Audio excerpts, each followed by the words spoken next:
আমরা জানি যে গত 7 এবং 8ই জানুয়ারি থেকে এখানে একটা পরিস্থিতি এক্সিস্ট করছিল যে এখানে বিএসএফ কর্তৃক একটা রাস্তা নির্মাণ করা হচ্ছিল। তো তারই প্রেক্ষিতে আমরা প্রথমে স্ট্রং প্রোটেস্ট দেই, এরপরে কোম্পানি পর্যায়ে এবং 2 দফা ফ্ল্যাগ মিটিং করা হয় এবং আজকে হচ্ছে গিয়ে 13 তারিখ ছিল, বাট আমরা ঘটনার প্রয়োজনীয়তা লক্ষ্য করে সেটাকে আমরা 12 তারিখ করে নিয়ে আসি। এখানে আমাদের ফ্ল্যাগ মিটিংয়ে যেসব বিষয়গুলো নিয়ে আমরা ডিসকাশন করি, প্রথমত হচ্ছে গিয়া আমরা বলি যে এখানে যেটা তারা রিপেয়ার ওয়ার্কটা করেছে, এই রিপেয়ার ওয়ার্কটা করার আগে তাদেরকে অবশ্যই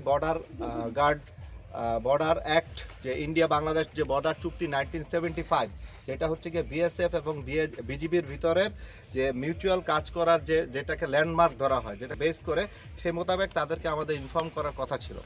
তারা সেটা অ্যাকনলেজ করেছে এবং তারা সেটা বলেছে যে তারা আমাদেরকে একটা চিঠি লিখবে এবং আমাদের অনুমতি নেবে এবং সে সাথে আমরা যেটা ডিমান্ড করেছি যে আমাদের একটা সার্ভে টিম যাবে, যে ওই পাশের কাজটা আসলে কি হচ্ছে, এটা কি কনস্ট্রাকশন হচ্ছে নাকি আমাদের একটা কনসার্ন হচ্ছে গিয়ে রোডটা কি তারা বাড়াচ্ছে কিনা।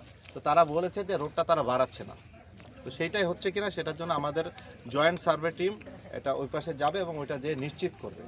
আমরা আরেকটা জিনিস মনে করে দিতে চাই যে বর্ডার অ্যাক্ট 1975-এর আগে যে ইনস্টলেশন, যে রাস্তা, যে বাড়িঘর এগুলি ছিল, সেগুলি কিন্তু 150 গজের ভিতরে থাকলে সেটা থাকারই কথা, বাট সেটাতে কোনো ধরনের রিপেয়ার ওয়ার্ক হবে, বাট কোনো ধরনের নতুন কিছু হবে না। তো সেটাকে যদি আমরা ধরে থাকি তাহলে এই রাস্তাটা সম্ভবত ব্রিটিশ পিরিয়ডের রাস্তা এবং পিচ ঢালা রাস্তা। তো তারা বলছে যে তারা মাটির পাশ থেকে রাস্তাটাকে স্ট্রেনথেন করবে এবং এই রাস্তাটাকে কনস্ট্রাকশনের কাজ করবে এবং নেক্সট কনস্ট্রাকশনের কাজ করার আগে তারা আমাদেরকে আবার জানাবে। বাট কোনোভাবে এই রাস্তাটাকে তারা প্রশস্ত করবে না। প্রশস্ত করতে গেলে তারা বলছে যে আমাদের ডিজি লেভেল যে টকিং আছে সেখানে হচ্ছে কি আপনাদেরকে তুলতে হবে, তার আগে এই কাজটা তুলতে হবে না। এবং আপনারা আসলে যে প্রশস্ত করছেন কিনা সেটার জন্য হচ্ছে কি আমাদের টিম যাবে, টিম গিয়ে তারা সত্যতা যাচাই করবে। তো কবে যাবে স্যার? আমরা একটা চিঠি লিখবো। প্রথমত তারা আমাদের অনুমতি চাবে যে কনস্ট্রাকশন ওয়ার্ক করতে চাচ্ছে, অনলি রিপেয়ার ওয়ার্ক। তারা বারবার যে জিনিসটা বলতে চাচ্ছে এখানে রিপেয়ার ওয়ার্ক হচ্ছে, এডিশনাল কোনো কনস্ট্রাকশন হচ্ছে না। তার মানে কাজটা তারা চালিয়ে যাবে, রিপেয়ারিং কাজটা চালিয়ে যাবে, কাজটা তারা চালিয়ে যেতে পারে, রিপেয়ার কাজটা তারা চালিয়ে যেতে পারে অ্যাজ পার 1975 যে একটা আছে।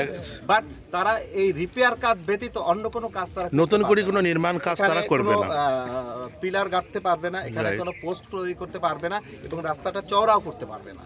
তো এতটুকু জিনিস আমরা একেবারে পয়েন্ট ব্ল্যাঙ্কে তাদেরকে জিজ্ঞাসা করেছি আপনারা কি এই কাজগুলি করছেন কিনা। তারা বলছে এই সব কাজ আমরা করছি না, আমরা হচ্ছে কি যতটুকু রাস্তা যেখানে ভেঙে গিয়েছে আমরা করছি এবং আপনারা চাইলে আমরা দেখতে পারেন। আমি বলছি যে ঠিক আছে, তাহলে আমাদের জয়েন্ট তাহলে বলছেন যে আপনারা একটা চিঠি লেখেন, আমরা আপনাদেরকে কতদিনের মধ্যে চিঠিটা যাবে বা আমরা যে জাস্ট যাওয়ার পর হায়ার হেডকোয়ার্টারকে জানাই যত দ্রুত সম্ভব। কারণ এই রাস্তা যদি ডান দিকে প্রশস্ত করে বাড়াতে হয় এটা অনেক লেন্দি সময়, এক রাতের ভিতরে সম্ভব হবে না।